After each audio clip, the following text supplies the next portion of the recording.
हम मित्रों, आज हमारा टॉपिक है व्यंजन संधि। व्यंजन संधि में प्रथम वर्णस्य पंचम वर्णे परिवर्तनम, इसके बारे में आज हम चर्चा करेंगे। यहाँ देखिए, वर्गीय प्रथम वर्णस्य तृतीय वर्णे परिवर्तनम, इसके बारे में ऑलरेडी मैंने एक वीडियो बनाया है और इसका लिंक ये वीडियो का डिस्क्रिप्शन में मिलेगा, नहीं तो आप लोग प्लेलिस्ट में भी जाके देख सकते हैं। आइए हमारा टॉपिक जो है उस पर चलते हैं। यहाँ देखिए, प्रथम वर्णस्य पंचम वर्णे परिवर्तनम, ये है। ये इस कंडीशन का अनुसार यहाँ ग्रामर का अनुसार जो है वो यहाँ मैंने लिखा है। आप लोग इसको एक बार स्क्रीनशॉट ले लीजिए, या नहीं तो वीडियो को पास करके भी ये कंडीशन पढ़ सकते हैं। लेकिन इससे सरल तरीके से मैंने एक वाक्य लिखा है, वो वाक्य देखने से आपको जल्दी समझ में आ जाएगा। देखिए यहाँ क्या दिया है, क च ट त प, ये 5 अक्षर जो है, इसके बाद यहाँ न न न न म माने gnम गण, ये जो अक्षर है, ये 5 अक्षर, इनमें से कोई अक्षर क च ट त प के बाद आने से अभी ये क च ट त प का 5th लेटर जो होगा वो इस जगह पे आ जाएगा। तो अभी मैं एक एग्जाम्पल देने से आपको जल्दी समझ में आ जाएगा। देखिए यहाँ एग्जाम्पल क्या दिया है, वाक प्लस मयम एक दिया है। वाक प्लस मयम, वाक में क्या है, हलंत वाला का है और उसके बाद यहाँ माँ आया। अभी हमने क्या बोला, ये काचट तपा के बाद, इसके बाद इनमें से कोई अक्षर आने से, इनमें से कोई अक्षर माने यहाँ माँ आया। अभी क्या होगा, इसका जो 5th लेटर है वो इस जगह पे आ जाएगा। अभी वाक हलंत वाला का दिया है और इसका 5th लेटर क्या है वो देखिए, यहाँ रेड बॉक्स में दिया है, का है ये 1st लेटर और इसका 5th लेटर ये है इंग। अब ये देखिए, वाक प्लस मयम कौन सा रूप बनेगा, ये इंग आने से वाक प्लस मयम वांगमयम, कौन सा रूप बनेगा, वांगमयम। नेक्स्ट चा का एग्जाम्पल देखिए, तब आपको और थोड़ा जल्दी समझ में आ जाएगा।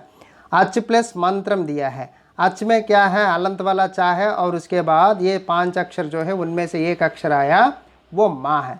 तो अच प्लस मंत्रम कौन सा रूप बनना है, चकार जो है, ये हलंत वाला चा का 5th लेटर क्या है वो देखना है। ये है 1st लेटर और ये इनका 5th लेटर है। अभी ये 5th लेटर यहाँ आना है, चा का जगह पे आने से अच प्लस मंत्रम कौन सा रूप बनेगा, अं मंत्रम रूप बनेगा। ये अन मंत्रम में ये आधा ऐसे लिखना है, अन मंत्रम की तरह। नेक्स्ट ये देखिए, टा का एग्जाम्पल देखिए, षट प्लस मुखहा दिया है।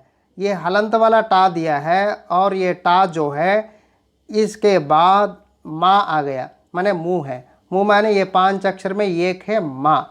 अभी षट प्लस मुखहा, षट प्लस मुखहा होने से हलंत वाला टा है और ये टा का 5th लेटर क्या है वो देखना है। इसका 5th लेटर ये है, हलंत वाला ना, अणा। ये हलंत वाला ना इसमें लिखने से कौन सा रूप होगा, षट प्लस मुखहा षण्मुखहा रूप बनेगा। षट प्लस मुखहा षण्मुखहा, ये तो वेरी इंपॉर्टेंट एग्जाम्पल है। नेक्स्ट वाला देखिए, ये क्या दिया है, अभी ता का एग्जाम्पल हम देखना है।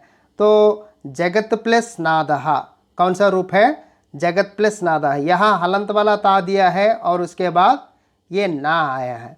ना आने से 5 अक्षर जो बोला है उनमें से एक अक्षर है।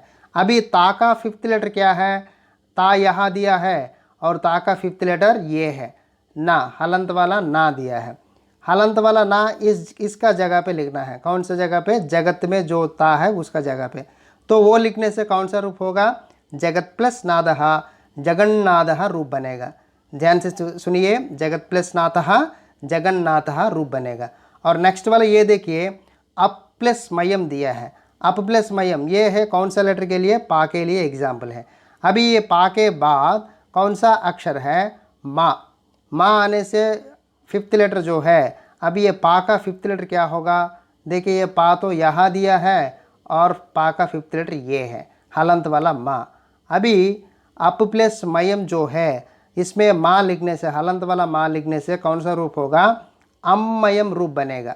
अप प्लस मयम अममयम, क्योंकि पा का 5th लेटर हलंत वाला माँ, हम यहाँ माँ जो है हमने यहाँ लिख दिया, तो कौन सा रूप होगा, अप प्लस मयम अममयम।